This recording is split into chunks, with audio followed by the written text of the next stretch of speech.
নবী করিম সাল্লাল্লাহু আলাইহি ওয়াসাল্লাম বলেছেন, একজন অনেক দূর থেকে অনেক কষ্ট করে দীর্ঘ পথ পাড়ি দিয়ে ধুলোমলিন শরীর এবং কাপড় চোপড় নিয়ে বাইতুল্লাহে হাজির হয় এবং বাইতুল্লাহে হাজির হওয়ার পর বাইতুল্লাহর চারপাশে সে তওয়াফ করতে করতে আল্লাহর কাছে দুহাত তুলে দোয়া করে, আল্লাহর ঘরের মেহমান হয়ে এসে গেছে, ওমরাতে, হজে, তওয়াফে আছে। আন্না ইউস্তাজাবু লিযালিক, তার সে দোয়া নবী সাল্লাল্লাহু আলাইহি ওয়াসাল্লাম বলেছেন কবুল হবে না। সে যতই বিভিন্ন কষ্ট, ক্লেশ এগুলো সবগুলো সহ্য করে পৃথিবীর অনেক দূর দূরান্ত থেকে মক্কায় হাজির হয়ে আল্লাহর ঘরের পাশে গিয়ে দোয়া করুক না কেন, তার দোয়া কবুল হবে না। আন্না ইউস্তাজাবু লিযালিক, কিভাবে তার দোয়া কবুল হতে পারে? কারণ তার শরীর হারাম দ্বারা গঠিত, তার পোশাক আশাক হারাম দ্বারা গঠিত, হারামের মধ্যে সে ডুবে আছে।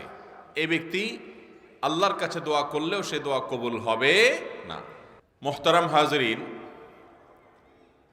আল্লাহ রাব্বুল আলামিনের কাছে বান্দার আমল, ইবাদত এবং দোয়া এগুলো কবুল হওয়ার জন্য পূর্বশর্ত হলো হালাল উপার্জন থাকা। কোরআনে হাকিমে আল্লাহ রাব্বুল আলামিন বলেছেন, ইয়া আইয়ুহার রাসূলু কুলু মিনাত তাইয়্যিবাতি ওয়া আমালু সালিহা, অর্থাৎ হে রাসূলগণ, তোমরা হালাল উপার্জন করো, হালাল ভক্ষণ করো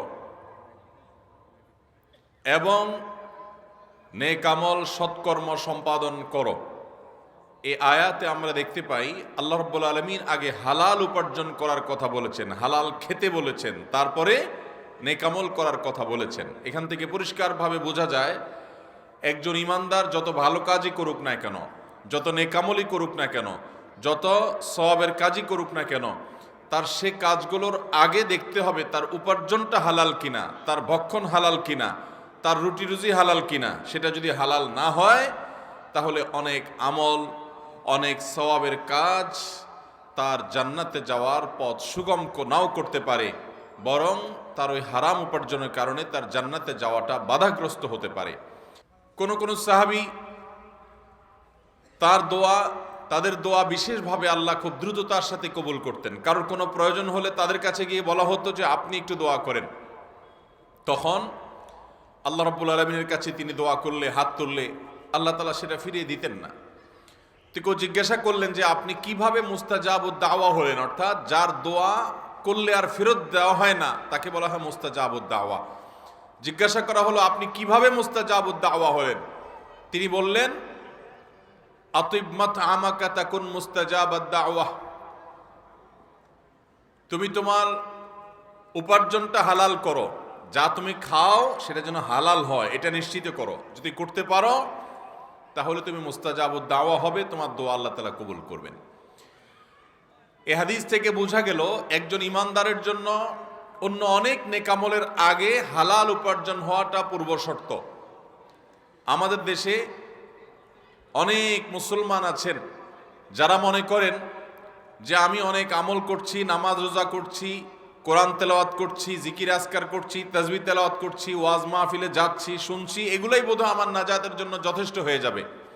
অথচ তিনি জানেন না যে তার উপার্জন যদি ভেজাল হয়, উপার্জন যদি হারাম হয়, তাহলে তার এই সমস্ত নেকামল তার জান্নাতে যাওয়ার পথ তার জন্য তৈরি করবে না।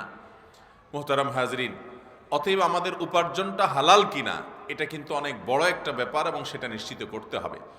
হারাম উপার্জনের যত পথ এবং উপায় আছে এর মধ্যে সবচেয়ে ভয়াবহতম হারাম উপার্জন হলো বান্দার হক, মানুষের হক মেরে খাওয়া। এটা হলো সবচেয়ে ভয়াবহ হারাম উপার্জন। এটা স্বয়ং আল্লাহ মাফ করবেন না। যার হক মারা হয়েছে কিয়ামতের দিন ওই লোক নিজেও ছাড়বে না আর আল্লাহ মাফ করবেন না।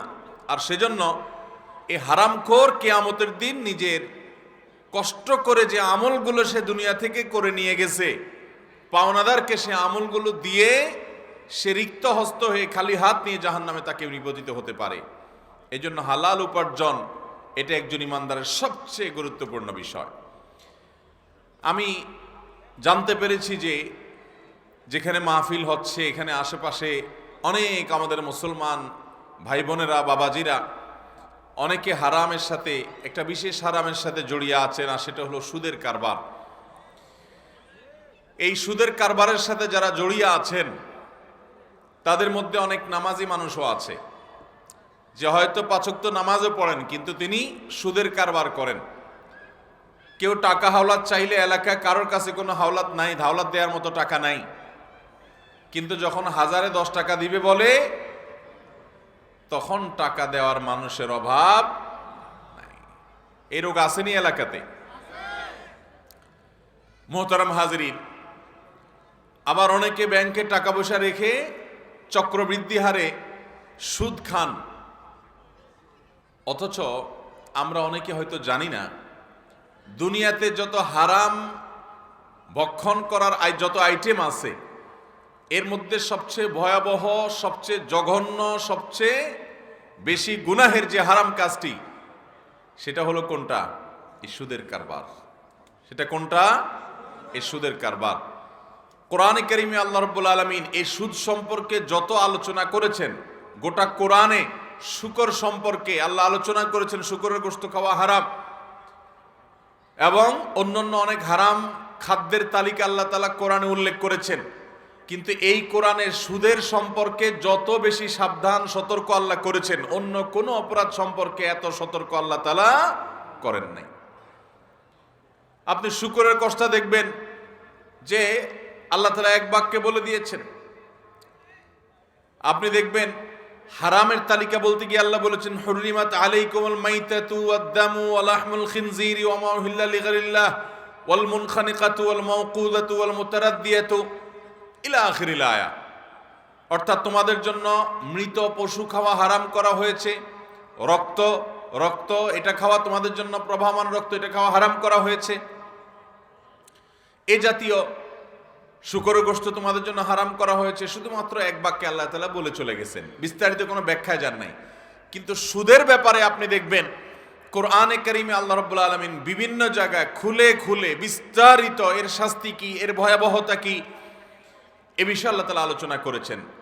লা তাকুলুর রিবা আদআফা মুদাআফা, তোমরা চক্রবৃদ্ধি হারে মানুষের কাছ থেকে মুনাফা খেয়ে সুদের কারবার করবা না। আল্লাহ বলেছেন আহাল্লাল্লাহুল বাইআ ওয়া হাররামার রিবা, আল্লাহ তাআলা ব্যবসাকে হালাল করেছেন, রিবা সুদকে হারাম করেছেন। আল্লাহ তাআলা কোরআনে কারিমে বলেছেন, যারা সুদের কারবার করবে লা ইয়াকুমুনা ইল্লা কামা ইয়াকুমুল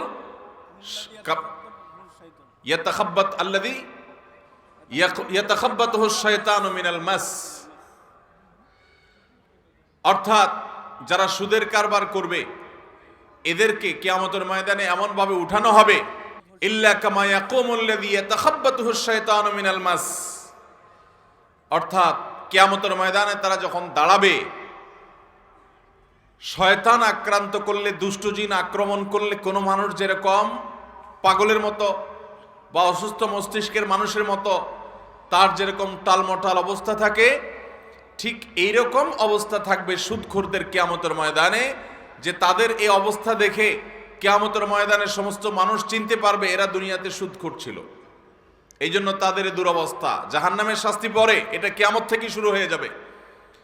আল্লাহ তাআলা কোরআনে কারিমে আরো বলেছেন, যারা সুদের কারবার করবে ফাআযানু বিহারবিম মিনাল্লাহি ওয়া রাসূলিহি, তারা যেন আল্লাহ এবং তার রাসূলের বিরুদ্ধে যুদ্ধের ঘোষণা, এটা যেন তারা জেনে রাখে, এটার জন্য তারা যেন প্রস্তুতি নেয় যে আল্লাহ এবং তার রাসূলের বিরুদ্ধে যুদ্ধের ঘোষণায় সুদের কারবার করা। আপনি অবাক হবেন যে কোরআনে কারিমে অন্য কোন হারামকে এত খুলে খুলে, এত বিস্তারিতভাবে কোরআনের বিভিন্ন জায়গায় বিভিন্ন আয়াতে আল্লাহ তাআলা ব্যাখ্যা করেন নাই। স্বয়ং নবী করিম সাল্লাল্লাহু আলাইহি সাল্লামকে আল্লাহ তাআলা যখন মেরাজে নিয়েছেন, সেই মেরাজে গিয়ে তিনি আল্লাহ তাআলার জান্নাতের বিভিন্ন দৃশ্য দেখেছেন, জাহান্নামের বিভিন্ন দৃশ্য তাকে দেখানো হয়েছে। জাহান্নামে কয়েকটা অপরাধের শাস্তি কেমন হবে তার মুখ শাস্তির একটা উপমা দৃষ্টান্ত তাকে দেখানো হয়েছে। এর মধ্যেই সুদের কারবারিও আছে। সুদের কারবার যে করবে তার পরিণতি কি হবে, তার শাস্তি কি হবে, কিভাবে তাকে রক্তের সমুদ্রে তাকে হাবুডুবু খেতে হবে, প্রস্তরের আঘাতে জর্জরিত হতে থাকবে, কি শাস্তি হবে সেটা আল্লাহ তাআলা দেখিয়েছেন। মোহতারাম হাজরিন, আপনি যদি বাজার থেকে 1 কেজি শুকরের গোশত হালাল টাকা দিয়ে কিনে আনেন। আপনি টাকাটা উপার্জন করছেন হালাল, আপনি পরিশ্রম করে টাকা কামাই করছেন, একেবারে টনটনা হালাল টাকা। এই হালাল টাকা দিয়ে আপনি বাজার থেকে 1 কেজি শুকরের গোশত কিনে আনছেন, 1 কেজি কুকুরের গোশত কিনে আনছেন যদি বিক্রি হয় কোথাও। তো এটা আনার পরে আপনি রান্না করে খাইছেন, গুনাহ হবে কি হবে না? যেহেতু হারাম জিনিস খাইছেন, তো এতে গুনাহ যতটুকু হবে, আপনি সুদের কারবার করে যে টাকা কামাই করছেন ওই টাকা দিয়ে যদি আপনি গরু আর খাসি আর মুরগির গোশত হালাল জিনিসও কিনে আনেন, গুনাহ তার চাইতে বেশি হবে। আমার কথা বুঝেন নাই? আপনি যদি একটা কুকুর একটা শুকর জবে হওয়ার পর সেখান থেকে 1 কেজি গোশত কিনা আপনি যদি রান্না করে খান, এতে তো গুনাহ হবে, হারাম কবিরা গুনাহ হবে। কিন্তু যদি আপনি সুদের কারবার করে যে টাকা কামাই করছেন ওই টাকা দিয়ে যদি আপনি হালাল জিনিসও কিনা খান, আপনি 1 কেজি গরুর গোশত যদি কিনে খান বাজার থেকে আইনা, ওই হালাল টাকা দিয়া শুকরের গোশত খাইয়া যতটা অপরাধ হবে, আপনার এই হারাম টাকা যেটা সুদ দিয়ে সুদের কারবার করে কামাই করছেন ওইটা দিয়ে হালাল খাওয়ার পরে গুনাহ তার চাইতে বেশি হবে। কারণ শুকর এটা নাজিসুল আইন, নাপাক, এতে কোনো সন্দেহ নাই, মজ্জাগতভাবে নাপাক। কিন্তু সুদের চাইতে হারাম ভক্ষণের তালিকায় ভয়াবহ আর কোনো কিছু হতে পারে? সুদের কারবারে জড়ানো মানে আল্লাহর সঙ্গে যুদ্ধ ঘোষণার শামিল। অন্য কোনো অপরাধের কথা আপনি বলতে পারবেন না যে অন্য কোনো গুনাহ করলে আল্লাহ বলছেন আল্লাহর সঙ্গে যুদ্ধের জন্য প্রস্তুতি নিতে। না, যুদ্ধের ঘোষণা শুনে রাখতে আল্লাহ তাআলা বলেন নাই, সুদের কারবার সম্পর্কে আল্লাহ বলেছেন। তাহলে বুঝতে হবে এটা কত জঘন্য এবং কত ভয়াবহ। এটা এত ভয়াবহ দেখে আজ গোটা দুনিয়াতে শয়তান গোটা পৃথিবীতে সুদকে এমন ভাবে প্রতিষ্ঠিত করেছে যে দুনিয়াটা সুদের উপর দাঁড়ায় আছে। এই সুদ থেকে বাঁচার কোনো উপায় নাই বললে চলে। কিন্তু তারপরেও ঠান্ডা মাথায় আপনি নিজে লোন দিবেন একটু সুদের যে আপনি মুনাফা পাবেন, সেই মুনাফার লোভে। তো মনে রাখবেন আপনার আখিরাতের আশা খুবই ক্ষীণ যদি আপনি তওবা করে ফিরে না আসেন। মোহতারাম হাজরিন, আল্লাহর সঙ্গে যুদ্ধ ঘোষণার শামিল। সুদের আরেকটা ভয়াবহ দিক হলো, দ্বিতীয়ত ভয়াবহ দিক হলো সুদখোর এটা মালউন মিনাল্লাহ। স্বয়ং নবী সাল্লাল্লাহু আলাইহি সাল্লাম অভিশাপ করেছেন, লানাল্লাহু আকিলার রিবা ওয়া মুকিলাহু ওয়া কাতিবাহু ওয়া শাহিদাই। আল্লাহ তাআলা লানত বর্ষণ হবে, আল্লাহর গজব নাজিল হবে সুদখোরের উপরে, যে সুদ দেয় তার উপরে, এবং সুদের যে লেখে তার উপরে, সুদের যে সাক্ষী হয় তাদের উপরে, সুদের সাথে প্রত্যক্ষভাবে সংশ্লিষ্ট হয় সবার উপর আল্লাহ লানত বর্ষিত হবে। নবী সাল্লাল্লাহু আলাইহি সাল্লাম বলেছেন, আপনি সুদের কারবার করে আপনি টাকা পয়সা উপার্জন করেন, এদিকে ওয়াজ মাহফিলও আসেন, মসজিদেও যান, টুপিও মাথায় দেন, মাথায় হয়তো আপনার টুপিও আছে, মুখে দাড়িও আছে, হয়তো অনেক হুজুরে আপনি টাকা পয়সা দিয়ে হাদিয়া তোফা দিয়ে খুশিও করেন। মনে রাখবেন মক্কা মদিনার সব ইমাম সাহেবরা একসাথে হয়ে যদি আপনার জন্য দোয়া করে কোনো লাভ নেই। কারণ স্বয়ং নবী সাল্লাল্লাহু আলাইহি সাল্লাম আপনার জন্য গজব এবং লানতের বদদোয়া করেছেন। আল্লাহর গজব আপনার জন্য, সুদখোরের জন্য অবধারিত।